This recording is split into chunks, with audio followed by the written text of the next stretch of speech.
Bonjour à tous. Prenons un instant aujourd'hui pour lire et méditer un passage du Livre du ciel de Luisa Picaretta. Au nom du Père qui m'a créé, du Fils qui m'a sauvé et du Saint-Esprit qui me sanctifie. Amen. Jésus, je me plonge en toi, dans ta divine volonté, je m'unis à toi, je m'identifie à toi, je me fusionne en toi et je te supplie, Jésus, de me remplir de ta présence, de ta lumière, de ton Esprit Saint, de tes grâces, de tes bénédictions, de ton amour. Je voudrais vraiment être une extension de ton humanité et qu'à travers moi, tu puisses déverser tous les fruits de ta rédemption. Utilise ma vie pour te servir, Seigneur, pour te rendre gloire, pour glorifier ton Père et le Saint-Esprit. Vraiment qu'aucune des secondes de mon existence ne puisse être perdue. Viens, fais de mon âme un tabernacle d'amour, de consolation, de réparation, que tu puisses y recevoir continuellement un apaisement pour ton cœur blessé, Seigneur. Déracine de mon cœur tout ce qui ne provient pas de toi, toutes les mauvaises choses que j'ai établies, en me plongeant dans ma volonté propre. Retire tout, Seigneur, retire tout ce qui est ni toi, ni de toi, ni pour toi, et vraiment crée un espace nécessaire pour que tu puisses, t'y sentir bien, que tu puisses vraiment t'y installer avec le Père, le Saint-Esprit, tous tes attributs et ton royaume, Seigneur, et que tu puisses agir à partir de mon humanité, que je t'offre vraiment cet après-midi en gage de mon amour au nom de tous les hommes, passés, présents et futurs. Seigneur, prends les commandes de ma vie, prends les commandes de mes pensées, prends les commandes de mes paroles, viens à travers chacun de mes regards, viens dans chacun de mes pas, viens sanctifier mon souffle, viens sanctifier mes mouvements conscients et inconscients. Je voudrais que tout te soit offert comme un milliard d'actes d'amour pour toi, vraiment au nom de tous. Maintenant, parle à travers ma bouche, Seigneur. Viens méditer ce nouveau passage que tu nous donnes comme un précieux trésor pour nous embellir notre âme, pour que nous nous rapprochions encore plus de toi, que nous t'aimions davantage et que nous désirions vraiment cette vie dans la divine volonté. Merci Seigneur, parle à travers ma bouche et envoie-moi ton Esprit Saint, que je reste toujours dans ta vérité. Alors le passage que nous allons méditer est celui du 10 mai 1919. C'est Louisa qui parle. J'étais très affligée et un peu inquiète de mon pauvre état. Donc Louisa est vraiment elle est dans son lit, paralysée, et elle est souvent inquiète, affligée parce qu'elle ne voit pas Jésus, mais aussi inquiète un peu de son état. Voulant me distraire de mes pensées tournées vers moi-même, Jésus me dit « Ma fille, que fais-tu ? Tes pensées tournées vers toi-même te font sortir de ma volonté. » Donc ici, Jésus donne à Louisa une clé, et il s'adresse à chacun de nous, puisque Louisa est notre chef de file. Lorsque nous nous tournons vers nous-mêmes, quand nous regardons nos émotions, nos désirs, nos pensées, quand vraiment nous centrons nos pensées sur notre petit confort, sur nos doutes, etc., nous quittons la divine volonté. Nous devons rester les yeux fixés sur Jésus, tout le temps, pour rester unis à lui. Aussi longtemps que ma volonté est en toi, la vie divine est en toi aussi. Quand nous sommes immergés dans la divine volonté de Jésus, que nous sommes fixés, notre regard sur Jésus, sur les choses du ciel, Jésus s'installe dans notre âme avec le Père, le Saint-Esprit. Nous avons vu, il y a quelques jours qu'il s'installe également avec son royaume, son trône, tous ses attributs divins. Donc c'est magnifique. Et à partir de notre âme, il agit de la même sorte que s'il agissait, à partir du ciel. Donc c'est vraiment magnifique. Il vient avec toute sa vie divine en nous. Si ma volonté cesse d'être en toi, il en va ainsi de la vie divine et tu reviens à ta vie humaine. Quel changement! Donc dès que nous nous focalisons sur nous-mêmes, que nous nous replongeons dans les choses du monde, que nous commençons à réfléchir, que ce soit il y a 36 volumes, ça va être un peu difficile, comment je vais faire, mais cette divine volonté, qu'est-ce que c'est? Dès que nous revenons dans nos considérations et que nous repensons à nous-mêmes, à comment nous allons procéder, etc., nous quittons la divine volonté et donc Jésus est contraint de sortir de notre cœur. Et donc à ce moment-là, dès que nous quittons la divine volonté, nous remettons de la noirceur dans nos âmes. Nous revenons en fait dans notre volonté propre et donc nous détissons le beau travail de lumière que Jésus, ce beau filet que Jésus a mis autour de notre âme, dans notre âme. On retire tout, on détruit le travail de Jésus et on remet de la noirceur. Voilà, chacun de nos doutes, c'est comme ça. Chacune de nos pensées tournées sur nous-mêmes, c'est comme ça. Donc restons vraiment focalisés sur Jésus. Et vraiment, je lisais hier dans une des heures de la Passion, je ne sais plus laquelle, je crois que c'est la 18e ou quelque chose comme ça, dans une des considérations de Louisa, donc après la méditation, Jésus disait à Louisa, quand tu as quelque chose en tête, voilà, nous sommes faibles, nous sommes misères, et donc nous allons d'office sortir de la divine volonté et retourner un petit peu dans les choses du monde. Tout de suite, le donner à Jésus. Jésus, là je vois que j'ai quitté ta divine volonté, là je vois que je suis assaillie par des pensées, des tentations, quelque chose qui n'est pas de toi, eh bien je te l'amène Jésus. Et toi, tu vas directement le prendre et le mettre dans ton feu brûlant de ton amour. Et c'est fini, on est de nouveau connecté à toi. Vraiment, nous revenons en donnant ces mauvaises pensées à Jésus. Si nous laissons ces mauvaises pensées, elles prennent de plus en plus d'ampleur. Et au plus nous allons y penser, au plus elles vont gonfler. Et alors après, Jésus, eh bien, n'arrivera plus à nous aider. Parce qu'on sera tellement en prise de ces pensées qu'on n'arrivera plus à revenir vers lui. Donc il nous demande de venir tout de suite. Quand nous chutons directement, Jésus, Marie, je vous recommande mon âme. Jésus, regarde là, ces mauvaises pensées, je sens que ce n'est pas de toi. Je te les donne tout de suite. Voilà, plonge-les dans ta divine volonté et sanctifie-les. Je veux vraiment revenir à toi, Jésus, je veux me replonger en toi et je veux tout faire par toi, pour toi et en toi. Alors comme ce passage était très court, je vous propose de continuer avec le suivant, le 16 mai 1919. C'est Louisa qui parle. Je pensais, comment se peut-il qu'un seul acte fait dans la divine volonté se multiplie au point de faire du bien à tous? Puisque Jésus lui a dit, voilà, quand tu fais un acte dans la divine volonté, c'est incroyable, puisqu'il y a, eh bien, dans ma divine volonté, ce pouvoir créateur de multiplier à l'infini tes prières, et dans le passé, dans le présent, dans le futur, et donc ton acte, eh bien, va être comme un soleil bienfaisant, et tous les rayons vont aller réchauffer, et tous les hommes du passé, du présent, du futur, toute la création, il va y avoir comme une rosée bénéfique dans le ciel, sur la terre, etc. Avec un seul acte fait dans la divine volonté. Un clignement d'œil, je tousse dans ta divine volonté, je prends un bic, je mange dans ta divine volonté, je bois dans ta divine volonté, je marche dans ta divine volonté. On peut tout faire, on ferme la porte dans ta divine volonté. Et un seul acte, eh bien, va avoir des répercussions au niveau spirituel, eh bien, sur énormément d'âmes. En fait, toutes les âmes vont pouvoir recevoir quelque chose de notre acte fait en union avec Jésus. Alors nous ne faisons rien du tout, c'est Jésus qui vient faire en nous. Parce que nous donnons l'autorisation à Jésus d'utiliser notre humanité. En fait, il va utiliser notre corps comme si notre corps était en fait son corps. Donc il continue sa vie, il prolonge sa vie en nous.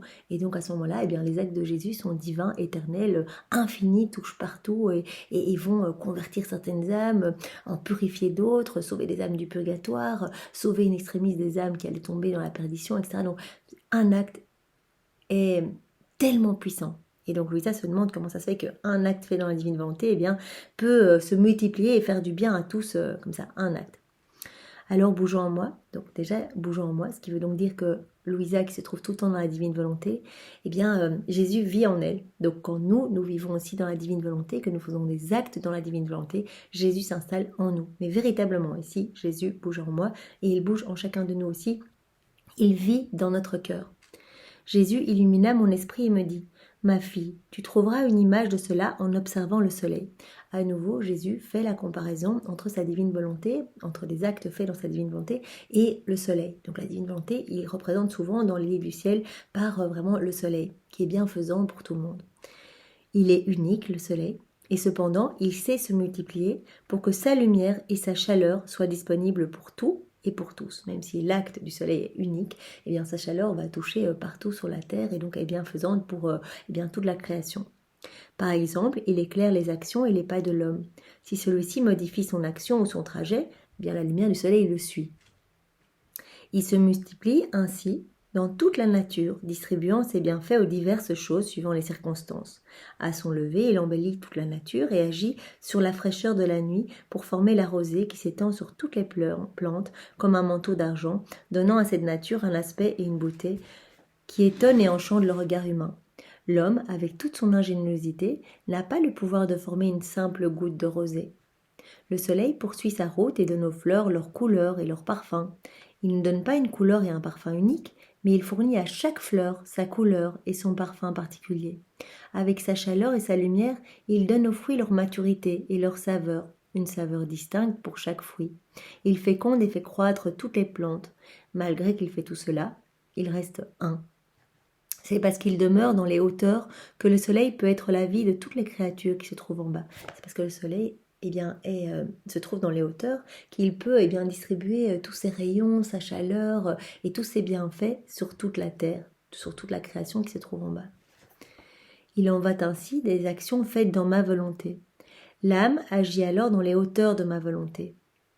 De là, plus que le soleil, elle veille sur les créatures et leur transmet la vie.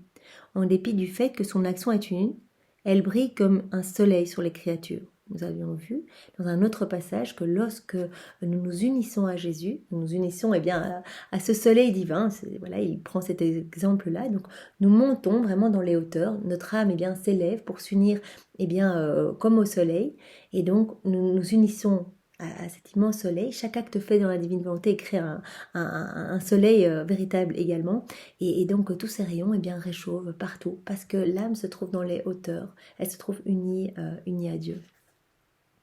En dépit du fait que son action est une, donc même si c'est une action, elle brille comme un soleil sur les créatures. Elle en embellit quelques-unes, en féconde d'autres, avec la grâce, etc. Elle en libère quelques-unes du froid, adoucit le cœur de certaines, dissipe les ténèbres chez d'autres, en enflamme et en purifie d'autres, etc. Donnant à chacun l'appui dont elle a besoin en proportion de ses dispositions personnelles. Le soleil qui s'élève à votre horizon fait de même. Si la terre est stérile, il donne aux plantes peu de développement. Si la graine de la fleur est manquante, le soleil, malgré toute sa lumière et toute sa chaleur, ne peut rien faire lever. Si l'homme ne se lève pas pour travailler, le soleil ne peut rien lui faire gagner. Maintenant, il y a toujours évidemment toute cette rosée bénéfique. Chaque acte fait dans la divine volonté, en fait, c'est l'homme décide de s'unir à Dieu, donc donne en fait son humanité pour que Jésus vienne agir à travers ses mains, ses pieds, ses regards, etc. En s'unissant à Jésus, il y a toute la lumière même de Jésus qui vient rejaillir à travers son humanité. Alors toute cette lumière va toucher toutes les créatures, va toucher donc dans le ciel, sur la terre, etc. Mais pour cela, Jésus rajoute qu'il faut évidemment que des âmes soient dans de bonnes dispositions pour recevoir toute cette rosée bénéfique. C'est comme avec le soleil, il y a toujours moyen d'être à l'ombre ici-bas. Donc si il y a un très très beau soleil, si on va se cacher dans les recoins, à l'ombre d'un arbre ou dans les creux, etc., on n'aura pas de soleil et on ne bénéficiera pas des bienfaits de ces rayons de chaleur. C'est comme ici, si l'homme ne se lève pas pour travailler, le soleil ne peut absolument rien lui faire gagner. En somme, le soleil produit des biens dans la création selon la fécondité de la terre et les dispositions de l'homme. Donc il faut toujours que les hommes soient disposés à recevoir tous ces bienfaits. Chaque acte dans la divine volonté va produire des bienfaits pour tous les hommes. Ça, Jésus le dit. Tous les hommes vont pouvoir recevoir quelque chose. Maintenant, si l'homme est trop fermé, que son cœur est trop fermé, froid, indifférent, qu'il ne veut pas des grâces et des bénédictions de Dieu, il ne recevra rien du tout. C'est comme s'il allait se cacher et qu'il restait à l'ombre. Ainsi, quoique les actes accomplis dans ma volonté peuvent être bénéfiques pour tous, ils opèrent selon les dispositions de chacun, ainsi qu'en proportion des bonnes dispositions de l'âme qui agit dans ma volonté. Quoi qu'il en soit, chaque acte fait dans ma volonté est un soleil de plus qui brille pour toutes les créatures.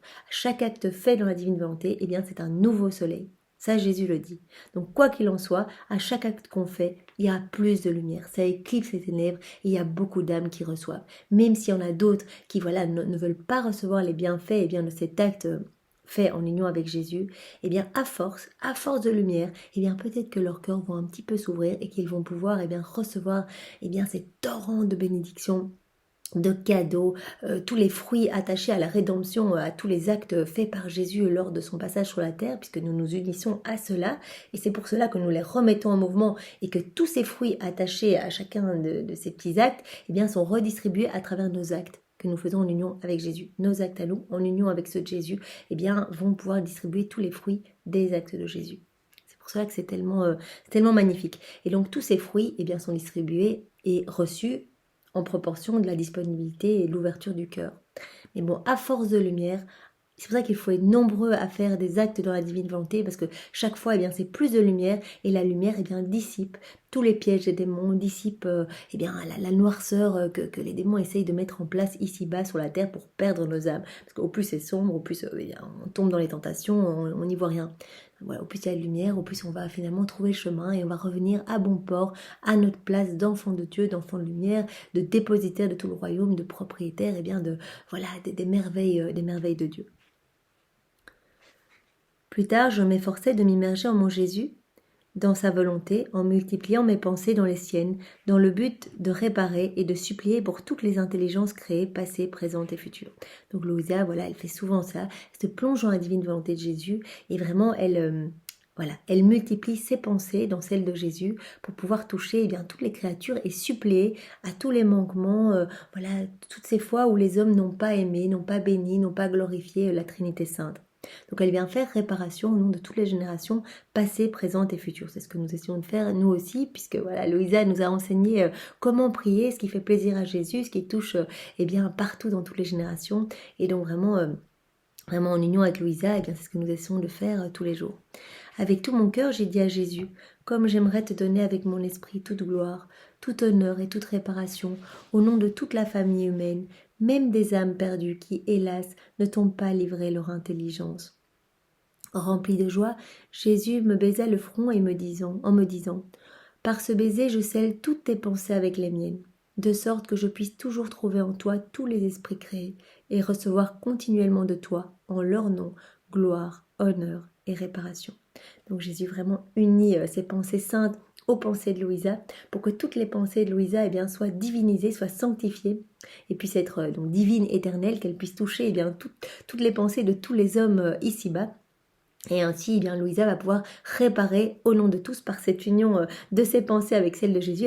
Elle peut prendre à ce moment-là les pensées de tous les hommes de toutes les générations et les unir également à celles de Jésus, ou bien les mettre dans ses pensées et les unir à celles de Jésus pour donner gloire, honneur et réparation à la Trinité Sainte au nom de tous. Donc c'est magnifique et nous sommes tous appelés à le faire. Nous pouvons continuellement réparer pour Jésus, reprendre tous les actes, tout ce qui sort de nos mains et qui ne glorifie pas. Nous pouvons reprendre les actes de tous les hommes de tous les temps, nos actes à nous, les plonger dans les mains de Jésus pour vraiment sanctifier toutes ces actions faites par tous les hommes depuis le premier jusqu'au dernier. Pareillement, nous pouvons reprendre tous les pas de tous les hommes, mais pas à moi aussi, les plonger dans, les unir au pas de Jésus pour sanctifier tous nos pas. Nous pouvons reprendre tous nos mauvais regards, tous ces regards qui n'ont fait que regarder des mauvaises choses ici-bas plutôt que de se tourner vers les choses du ciel, et on peut les refaire, on peut vraiment réparer comme cela pour tout, et nous sommes invités à le faire tous les jours. Cela apporte beaucoup de réconfort à Jésus, et il le dit, quand vous vous unissez à moi,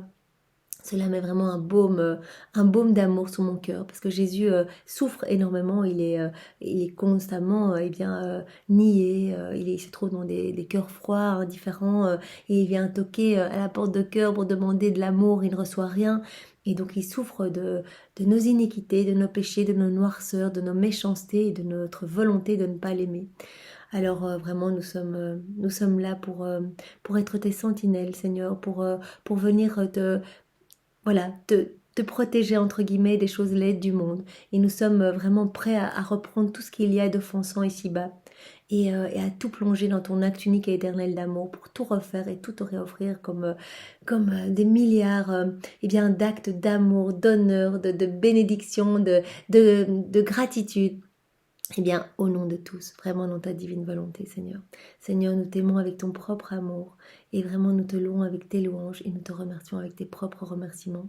Nous t'adorons avec tes propres adorations et nous le faisons dans ta divine volonté au nom de tous et particulièrement puisque c'est le mois des âmes du purgatoire, au nom de toutes les âmes du purgatoire, pour que toutes ces âmes qui se retrouvent là en train d'expier leurs péchés, peut-être de manque d'amour, de manque de connexion, tous ces actes dissociés de ta divine volonté, Seigneur, qu'elles puissent être libérées plus vite, que leur temps d'expiation puisse vraiment se raccourcir par ces moments que nous offrons en leur nom de parfaite prière, puisque nous offrons tes propres prières à toi, ton propre amour, Seigneur.